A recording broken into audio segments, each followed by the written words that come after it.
Not everyone should be a remote salesperson. As good as this is and as life-changing as becoming a remote salesperson can be for the right person, for the wrong person, it's a terrible idea. A bad call can turn into a bad day, and that can turn into a bad week. A bad month, you're in a rut, you're off the team, you're stacking shelves at Woolworths. People who don't take feedback and who are set in their ways and who are not open to learning new skills or even just whatever's relevant to that company, I feel like those people don't do really well in sales. And that's kind of a fixed mindset, someone who is fixed in their ways. They don't really want to change. They think they kind of have it all worked out. And then on the flip side of that, people who are coachable, extremely open to learning, they've made lots of money because of that. We're reframing people's beliefs all the time. There's no way you can make 20K in a month, and then it goes to 30K and 40K, and just having that belief that people are making 100K a month. It's out there, whether you sort of like to acknowledge it or not.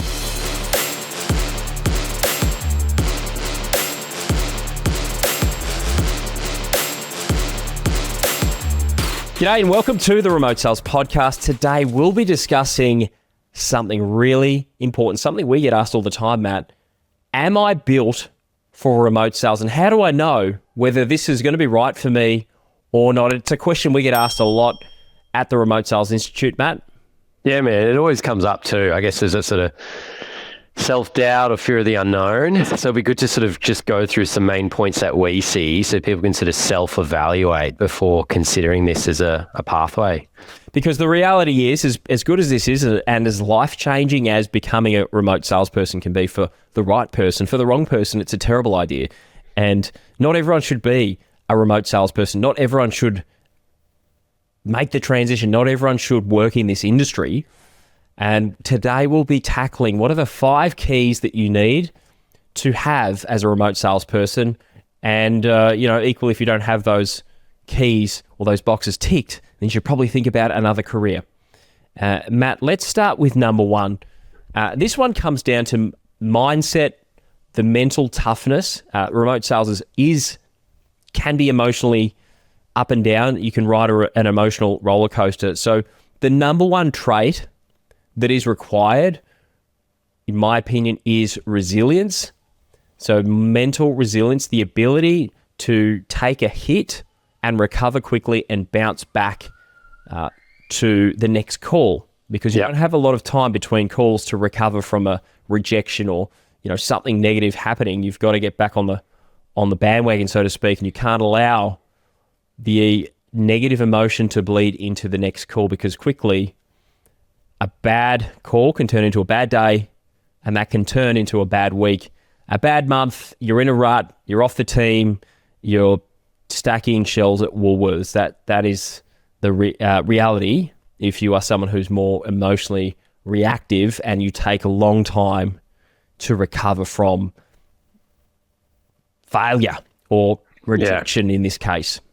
Yeah. Or, perceiving as failure and rejection rather than just a bit of a numbers game too. So I think emotional intelligence ties into that. So the ability to be able to read your own emotions, where you're at, regulate that, self-assess, pick yourself up when you need to and know what to do to get you back to that level playing field. And then the better you can regulate and know your own emotions, the easier it is to read other people's as well. So if you're super volatile and you're needing other people, if you got to call the business owner or the sales manager every 20 seconds to get a pep talk to keep you in the game, it's just not going to work. Hey, it's just going to be a lot of heavy lifting, and they're going to be looking elsewhere for someone that's a bit more autonomous. So number two is structure. There are people out there who live their life in chaos, and they have zero structure and they're unable to self-manage, I would say. And so there's someone who needs a lot of management in person. It's hard for them to operate on a laptop, at home, at their desk, and have the discipline to not go and get distracted and to actually do the work that is required. So Matt, number 2 is someone who's structured, and the antithesis to that is someone who's very chaotic, someone who's very undisciplined. What do you think about that one? Yeah, man, I think it's a good one because you can just get that employee mindset. It's like, hey, I've got a project. I can stretch this over 2 hours and I'm making, $70. You're on $35 now. You can get paid $70 to do the job rather than might only take you an hour. So slowing down the process, you're actually making more, taking on less work on the same salary as everyone else, where this is different. If your calls are going for too long, you can take less calls, so you're going to make less money, essentially. In my opinion, if you're more than 3 minutes late to a call, you shouldn't get paid for that call either because you're letting people down on the other end of the line. So you've got to be quite structured, disciplined, and just respect time, not let sort of time take control of you. You've got to be in control of time and ahead of the game for sure, man. You've got to be self-led as well because there's often your day will be your own. You're very flexible and you're measured on results often, not activities. Activities can be a leading indicator, but you at the end of the week and month, you're measured on the results that you generate. And really to get results, you've got to be productive. And so knowing what you need to do and having the discipline to do those things every day from home without having a manager looking over your shoulder, without having people seeing that you're clicking around news.com or Facebook, you're scrolling through Instagram, or you're off making a smoothie, you're down the cafe too often because you can go down the cafe, you get a bit distracted, and often the management as well. The management style is typically it's results driven. It's not managing where they're looking at where you're, looking at your activities every hour, every minute. They're not watching if you're at your desk. It's really just tracked by your outcome. So you've got to be someone who can have that structure and have the discipline to get work done when it needs to get done. Number 3. I don't know about you, Matt, but I feel like people who don't take feedback very well and who are set in their ways and who are not open to learning new skills or learning a new strategy or even just whatever's relevant to that company, I feel like those people don't do really well in sales. And that's kind of a fixed mindset, someone who is fixed in their ways. They don't really want to change. They think they kind of have it all worked out. And then on the flip side of that, people who are coachable, I've had reps and managed reps and led reps who have had 20 plus years of experience in sales, but then have been extremely coachable, extremely open to learning, and it's served them well because they've made lots of money because of that. What do you have to say about that one, Matt? What do you think? Yeah, that's a big thing, man. I know, like, when we're sort of looking at prospective students, if people come in with like a ego, a little bit, defensive, it's sort of their way or the highway. It's just not going to work per se. So you got to be able to come in, detach your own identity to behaviors. You're not a bad salesperson. You might have strategies that need to, be worked on, toning, scripting, whatever it might be. So just be able to sort of step back, a level of self-confidence, but also be humble and ready to sort of unpack things versus just pointing the finger. Like, that's a big thing. So blaming the leads, blaming this, that's not working, and not taking accountability at the end of the day, and wanting to learn and grow. Yeah, absolutely. So being able to say, hey, I'm the problem. I put my hand up, I'm the problem, which means I can change. So can you coach me? Can I get help? People who are focused on how can I grow versus everything's shit. Nothing's going my way, so it must be someone else's fault. That doesn't tend to work, and it doesn't go so well. Yeah, you got nowhere to hide. So we'll just come out of the wash really quick. And again, it's just going to turn to high maintenance for the business owners. So I'd rather get someone else that's going to help solve problems rather than sort of create them. Which is where we go to the next number 4, which people who are problem focused, people who only can identify problems without having solutions. Matt, you've got experience with this, and I guess having worked with people who they're great at finding problems, they're great at telling you what's not working, whether it's lead flow, whether it's something that's gone wrong in the team, something that's not, their commissions aren't adding up, or something's happening, but they lack the ability to find a problem, but also come up with a solution. Yeah, that's it. It's sort of the difference of, like, what's the saying? Ask for forgiveness, not permission. There's just so many moving parts in this industry. So you got to know, hey, what's the end outcome? I want to help this person. I want to make it easier for the business. I want to make a bit more money myself. So what would you do if it was your business, and sort of just put your best foot forward to try solve it, rather than sort of waking up on Monday morning, you got 20 Slack messages from someone just because like, hey, I got stuck here and here. They're taking no initiative and they're just creating more work for the business. So I think that level of problem solving, innovation, obviously if you're not sure of something you can sort of ask, but again, if you're coming in not ready to sort of grow and improve and sort of fix things that you sort of see, then it's going to be hard for you to sort of thrive and want to sort of learn and do better. So that's a key thing, is sort of thinking on your feet, because that's what happens on sales calls too. You got to be able to solve problems, and then in the day-to-day, when you're again reporting to other people, help make their life easier, and there'll be a lot more respect there for you. Yeah, big one, problem solving, because that's really what you're doing on a call with a prospect. You're helping them solve their problems, but you're also solving objections. You're having to do sometimes mental gymnastics to handle a dynamic situation, because that's what a call is. It's extremely dynamic. We're dealing with humans, and so people who are problem solvers versus problem creators, or they can just identify a problem but not solve one. Strong. And how do people get that? I mean, do you feel like that's a person? I think that's an interesting thing. Is that just a personality trait? Is that experience? Yeah, it is an interesting one too. I think you got to be learned. It's like, if you can be like, hey, maybe next time you could do this, or you got to give them permission. So if they've been in roles where it's been very rigid, where they didn't have much of a say, like they just had to do it, sort of like point and shoot mentality. So I've had some people that want to do it, but they're just not used to it. So, hey, next time just do this, or just try that, or just try that. And they sort of warm up to it too. It's like, hey, I thought about this idea, I did that. And you can see their sort of scope of responsibility increases a bit more, where their sort of willingness to learn, where other people are just very resistant. They sort of nod, they say they're going to do it, and they don't. And they're the ones, again, on calls. They're like, hey, let me check with management. And all of a sudden they've got to do callbacks and a lot more, and they're just not as effective. So I think there's some stuff that can be learned once they see it gets successful. But I think other times, nature versus nurture, some people are just very timid and they just don't want to have the one that has to sort of call the shot. And then that's you. Again, it's probably not the right industry if you're not willing to learn how to call shots, or not calling shots in your life at the moment. Got it. And yeah, I would agree. Finally, I've got here, and there's so many that we could cover as well. There's so many that I'm thinking of now that we could talk about.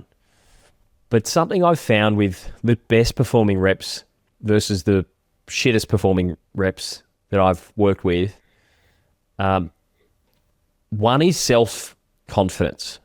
This is self-confidence. So the problem I've found with reps who just don't perform, they've got a really low self-view. There's a book by Maxwell Marks, and it talks about, it's called Psycho-Cybernetics.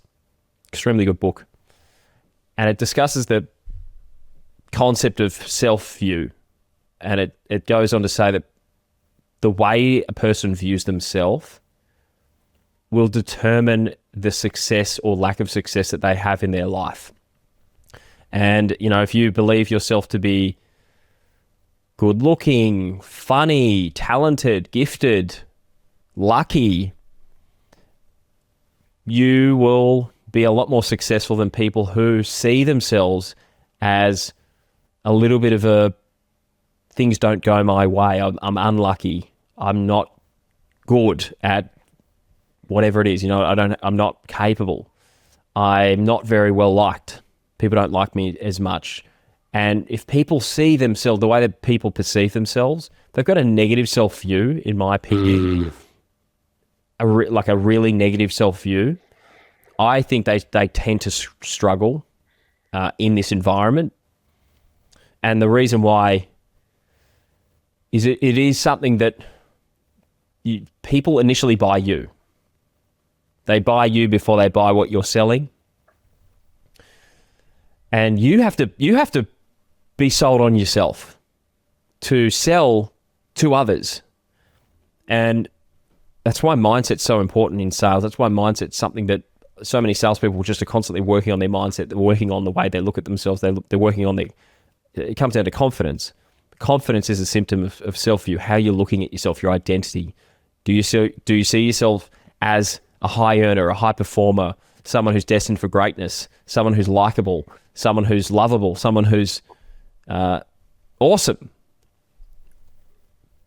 But often people can struggle with that. So Matt, I'm not sure what your thoughts are on that, but that was a bit of a left of field. Yeah, man.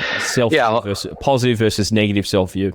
Well, I think it comes to that self-esteem. You think about how many, great closers and setters are out there, maybe excessively overweight or, smoking a heap and drinking heaps and whatever too. Not many. No, that's it. There's not. Yeah, that's it. So it's like you got to have this sort of level of conviction behind who you are, self-love, strong self-esteem, know what you stand for. Because when you're on an offer, essentially people come to you with problems as well. So they come to you vulnerable. They're looking for a sign of leadership. They've got that too. So they're insecure about part of their life typically as well. So if you're there, you can't sort of meet them and lead them too. So like, hey, I'm unsure. Am I going to make a sale today? I'm a bit weak, I'm feeling a bit run down, and they're coming in there. It's like, well, actually, like I said, is this person going to help me? It's not leaving the strongest impression. He's not inspiring me. So maybe I'll just think about and shy away. And this was a mistake too. So you've got to have this sort of, confidence in yourself, open to change your beliefs too. That's what we're doing. We're reframing people's beliefs all the time. So you can change it by yourself. There wasn't a point in time I thought, there's no way you can make 20K in a month, and then it goes to 30K and 40K, and just having that belief where people are making 100K a month, it's out there, whether you sort of like to acknowledge it or not. So I think your way to how you see yourself, how you see the world, how you see the industry, but you can be very open and available. If you're coming in insecure, unsure, and again, just sort of unstable. Again, not that you can have off days too. I think that's just sort of being human. But yeah, you do have to be a lot more, again, sort of sound as to what you're looking at from a day-to-day basis, and have a good level of self-esteem, knowing other people are going to be chipping away at it potentially on calls throughout the day. Yeah, people will be chipping away at that self-esteem as well, because you get a lot of opportunities to see yourself as shit in remote sales, because you're putting yourself out there. You are asking for commitment from people. You sort of show you're putting yourself out there for rejection. Yeah, you're being vulnerable. Yeah, you might not be salesy, but you're still asking for business at the end of the day. So you can be collected and calm and all the rest of it. But if you're doing the job properly, you're exposing yourself. Some people say yes and it'll pick you up. Other people say no and it'll bring you down more. So yeah, it's definitely a big thing. Make sure you sort of back yourself and just sort of know who you are. It's very hard to fake. Eli Wild talks about the orange. So if you squeeze an orange, what comes out? Orange juice. And I can't give you something I don't have. These are the two things he talks about. So an orange can't give anything else but orange juice. So what is inside an orange will come out. And when you squeeze yourself, when you get squeezed on a call, or just generally because the month is closing in and you're not at your projections and you're starting to feel the pressure, when you get squeezed, what comes out? Because you can fake confidence. Charisma and confidence can be something that people can put on and fake. And a lot of people wear the mask. But if you get squeezed, because you get squeezed in sales, what actually comes out under pressure? How do you perform? How do you act? How do you behave? And people with a negative self-view will typically snap. They'll react. They'll behave in ways which push people away. So that's something that people need to work on. So I guess in summary, none of what we've discussed today relates to experience, having worked in the industry before, even having worked in sales experiences. None of that today. I think that's really important. An important distinction to make is nothing. There are so many people who they've landed in a remote sales role. They've made their way into this industry from something totally different. They've been working on a job site. They've been, selling something totally different or just not selling at all. And they've crushed it because they have resilience, structure, they're coachable, they're solution focused, and they have a positive self-view. Yeah. So hopefully that was helpful. If you want more information about any of these topics, don't forget to check us out, remotesalesinstitute.com, or hit me up on Instagram, Kris Cochrane, Kris with a K. Don't do Kris with a C. I don't know who that might be. And Matt, it was great to hang out. I'll see you in the next episode. Yeah, man. Good to unpack it. Chat soon, guys.